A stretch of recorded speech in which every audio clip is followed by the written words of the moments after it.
¿cómo vamos a describir nosotros el riesgo para hacer lo que habíamos sugerido hace un momento, que era cuantificarlo, para hacer el análisis de las medidas de riesgo? Para nosotros cuantificar ese riesgo, debemos de tener claros algunos conceptos. El primer concepto que debemos tener claro es el concepto de riesgo y el concepto de incertidumbre, que aquí vamos a asumir como si fuese lo mismo. Por eso les voy a compartir mi pantalla con el texto de Pindi y recomendarles leer también los pies de página. Cuando uno empieza a leer el autor, él menciona acá en el primer pie de página, empezando el texto, él indica que algunas personas distinguen entre la incertidumbre y el riesgo, siguiendo las líneas que sugirió el economista Frank Knight hace unos 60 años. La incertidumbre se puede entender como las situaciones en las que hay muchos resultados posibles, pero se desconocen sus probabilidades. Un ejemplo de incertidumbre es, digamos, la posibilidad de salir a la calle y que le suceda algo. Si a usted nunca le ha pasado nada, usted pensará que pues igual no le va a pasar nada y ojalá sea así, pero se desconoce la probabilidad de que le suceda. Ahí hay una incertidumbre. Ese sentimiento con el que se quedan las mamás es incierto cuando usted sale. ¿Por qué? Pues porque es difícil medir la probabilidad de que algo le suceda.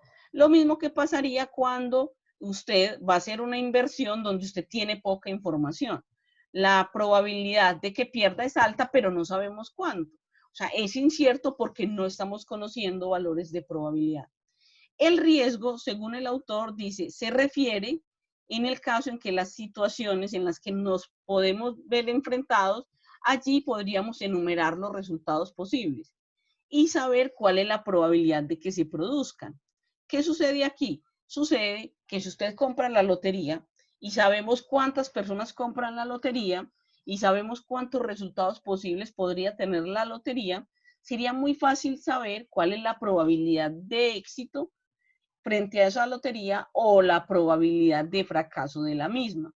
Sin embargo, el autor entonces nos dice acá, en este capítulo, en esta parte que voy a subrayar, siempre nos referiremos a situaciones arriesgadas, porque simplificaremos el análisis entendiendo de manera indistinta el término incertidumbre y riesgo.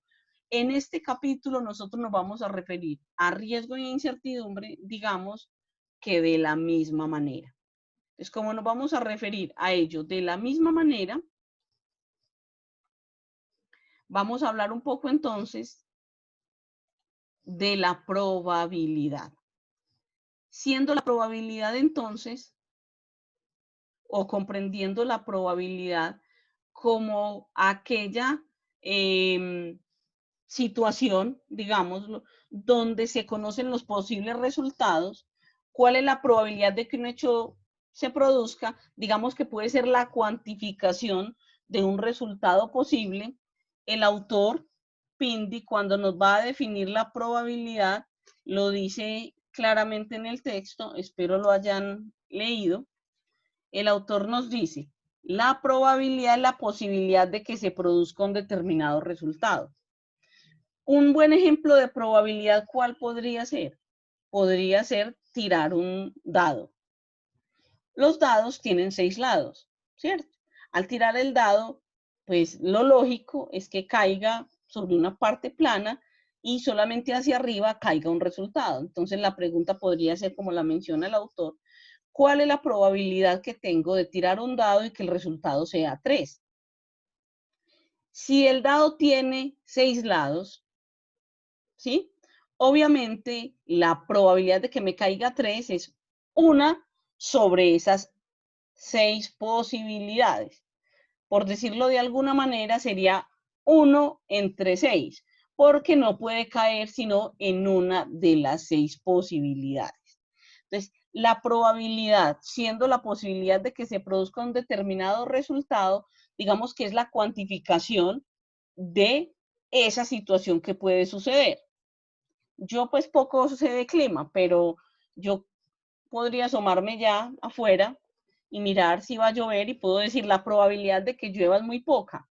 Pero como no tengo información suficiente, no sé esa poca probabilidad de que llueva es cuánto. Entonces, la probabilidad, para que por favor la tenga en cuenta, por si está tomando nota sobre todo, la probabilidad se puede dividir en dos, la probabilidad objetiva y la probabilidad subjetiva. El autor habla de la probabilidad objetiva como aquella donde los posibles resultados se conocen y usted puede decir, la probabilidad hoy en Colombia de contraer el COVID-19 es tanta en 1.000.000. ¿Por qué? Porque nosotros ya sabemos cuál es el porcentaje de población infectada por millón de habitantes. Entonces, usted me puede decir, no, profe, yo eso no lo sé. Pero si usted revisa hoy las cifras de ayer, ahí le van a decir el número de contagio por millón de habitantes. Es decir, esa sería la probabilidad que usted tiene de contagiarse. Ahora, la probabilidad subjetiva. ¿Cuál es la probabilidad de que llueva? No sé. Puede llover, puede no llover. Allí yo no conozco la probabilidad y como no la conozco, a esa probabilidad le voy a llamar probabilidad subjetiva. Una vez se corte, muchachos, regresamos por la misma sala. Entonces aquí ya tenemos definido riesgo e incertidumbre, que lo vamos a asumir igualmente. Probabilidad, que se divide en probabilidad objetiva y probabilidad subjetiva. Ahora, después de que volvamos a conectarnos, vamos a hablar de lo que es el valor esperado y a cuantificar